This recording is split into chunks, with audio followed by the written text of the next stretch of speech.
할렐루야, 하나님께 영광 돌립니다. 오늘은 이제 19절로 가겠습니다. 9장 19절입니다. 기도합니다. 하나님, 영광과 감사와 존귀가 하나님께 있습니다. 로마서 9장의 말씀들을 열어주시고 하나님의 주권이 우리 가운데 어떻게 역사하신지에 대해서 눈이 떠지게 하시고 깨달아 아는 은혜가 있게 하옵소서. 우리의 구원이 분명해졌던 것처럼 처음 믿을 때보다 더 완성되어져 가는 것처럼 이 마지막 때에 하나님의 구속의 역사를 분명히 알고 쓰임받는 은혜가 있기를 원합니다. 주여, 원하오니 이 땅에 복음적인 교회들 성도들 축복하시고 이 어려움의 모든 위기 가운데서도 생명력 있는 복음을 파송하는 일에 쓰임받는 은혜가 있게 하옵소서.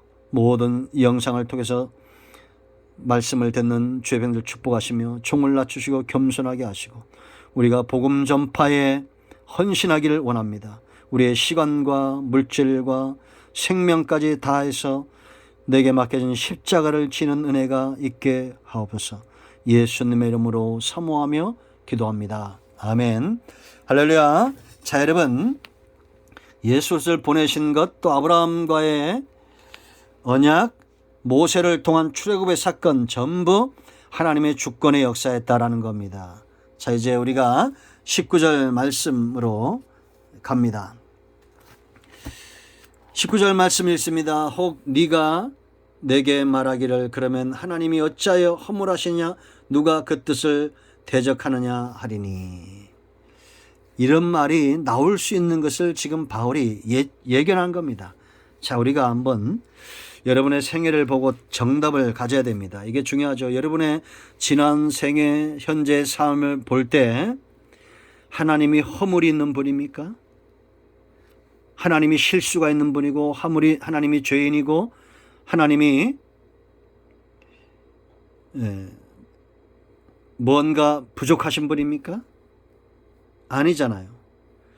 그럼 하나님께서 우리 삶 가운데 우리가 뭔가 부족하고 나 자신이 좀 연약하고 그럴 때 하나님이 모든 주권을 가지고 허물 없는 하나님이 모든 주권을 가지고 일하신다면 하나님 온전한 분이잖아요.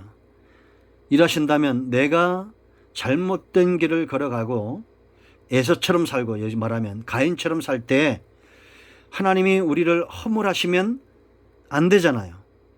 이렇게 묻는 사람들이 있다는 겁니다.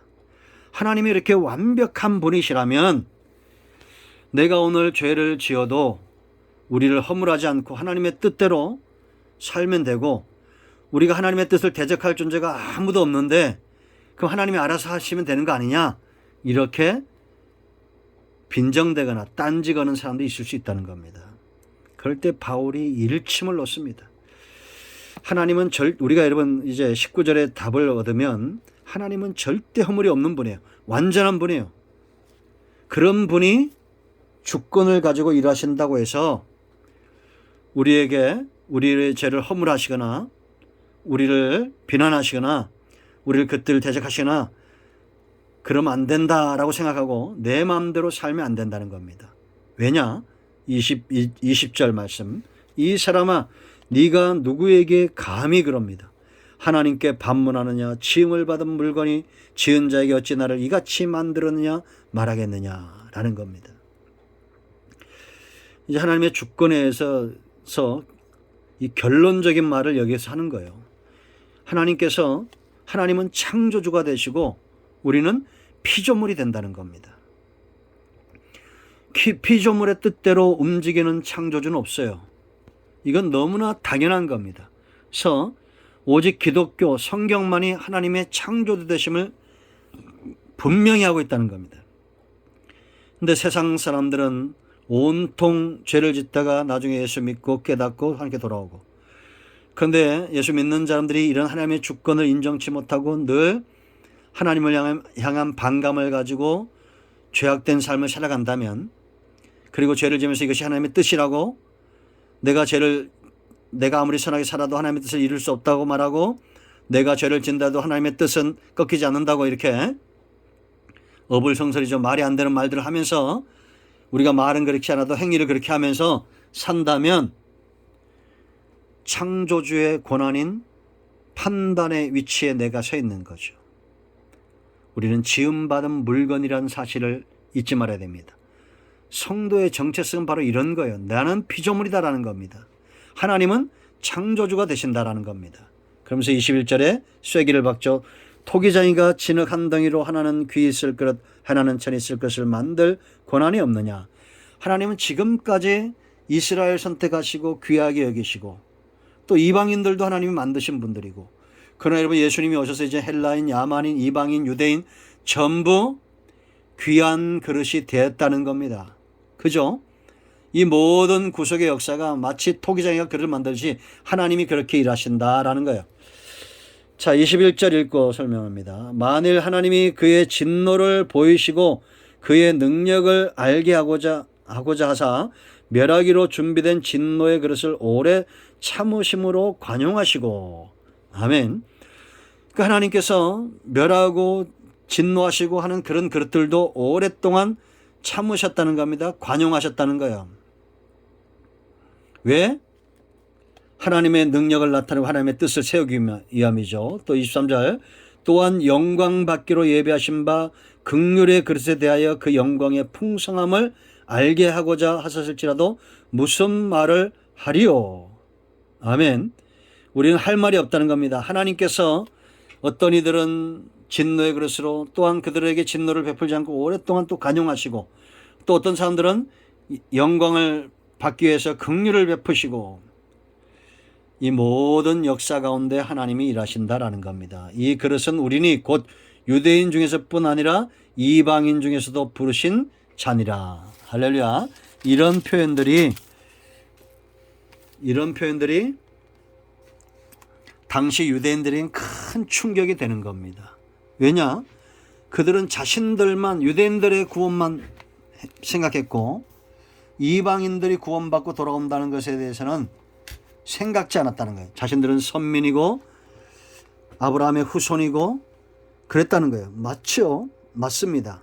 그런데 이 모든 과정들 가운데 하나님께서 원하시는 것은 구원의 완성에 있다라는 겁니다.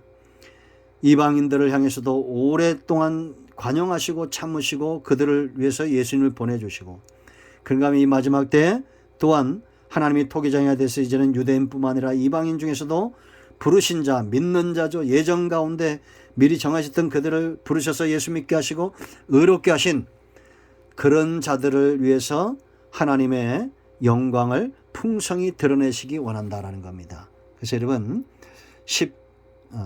23절 영광이란 표현을 우리가 기억해야 됩니다. 하나님께서 토기장이가 그릇을 만들어 사용할 때 그의 작품의 어떤 능력들이 나타나고 그 손길이 나타난 것처럼 하나님의 구원은 반드시 완성되어질 때 하나님의 영광이 드러난다라는 겁니다. 이게 보다 큰 넓은 의미에서 구원의 역사예요. 한 사람이 구원받고 회복되어지고 돌아오는 것, 그것은 작은 사건이 아닙니다. 왜냐? 하나님의 영광이 얼마나 풍성하게 드러나냐라는 겁니다. 지금 여러분 이 땅에 이단들, 사이비들이 많이 드러난다고 해서 하나님이 영광을 빼앗기느냐? 하나님의 영광은 절대 빼앗길 수 없다라는 겁니다. 아멘. 그러므로 이제 19절부터 24절까지 말씀을 결론 지으면 하나님은 온전하신 분이에요. 그러니까 창조주가 되신 분입니다. 그렇다고 해서 우리가 하나님의 뜻대로 되니까 우리가 허물 가운데, 죄 가운데 내 뜻대로 살면서 하나님은 내가 이래도 하나님의 뜻을 이루실 것이기 때문에 내 허물, 죄는 용납돼야 된다고 그렇게 따지면 안 된다는 겁니다. 이것도 하나님의 뜻이라고 말하면 안 된다는 거예요. 왜냐? 우리는 피조물이기 때문이다라는 겁니다. 하나님이 이제는 담고자 하는 그릇, 과거에 천했던 이방인들도 이제는 귀한 그릇, 영광을 담기 위해서 길을 예배하셨다는 겁니다. 그러니까 이제는 우리는 예수 그리스도를 통해서 하나님의 영광을 담을 수 있는 전부 귀한 그릇들이 되었다라는 겁니다. 할렐루야. 그러므로 우리 모두가 허물과 죄의 노예가 아니라 하나님의 영광의 풍성함을 담는 그릇이 되기를 축원드립니다. 하나님이 우리 모두를 토기장이가 되어서 그런 존귀한 그릇으로 만들고 계시다라는 겁니다. 대기 만성입니다. 아멘. 기도합니다. 하나님께 영광 돌립니다. 이 말씀대로 되는 역사가 있게 하시고 우리가 허물과 죄의 노예가 되어 하나님의 뜻을 외면하는 것이 아니라 하나님의 영광을 담는 귀한 그릇으로 쓰임받게 하옵소서. 오늘도 주의 백성들을 다듬어 가시는 하나님의 영광의 그릇으로 다듬어 가시는 하나님의 손길을 찬양합니다. 예수님의 이름으로 사모하며 축복하며 기도합니다. 아멘. 이제 선포합니다. 지금도 여전히 예수 그리스도의 이름이 복음이 되십니다. 우리가 붙들고 일어날 수 있는 오직 구원의 이름, 생명의 이름, 치유와 회복의 이름 예수 그리스도입니다. 나사렛 예수 그리스도의 면 우리가 내세우는 모든 흑암과 어둠의 영들은 물러갈지어다. 온 영과 온 마음과 온 신 치유되며 암덩어리는 녹아지며 성인병은 치유될지어다. 막힌 것들은 열려지며 사단의 역사는 목기 물렀고 떠나갈지어다. 예수님의 이름으로 사모하며 축복하며 치유하며 기도합니다. 아멘. 응답되었습니다. 간증을 나누시기 바랍니다. 아멘.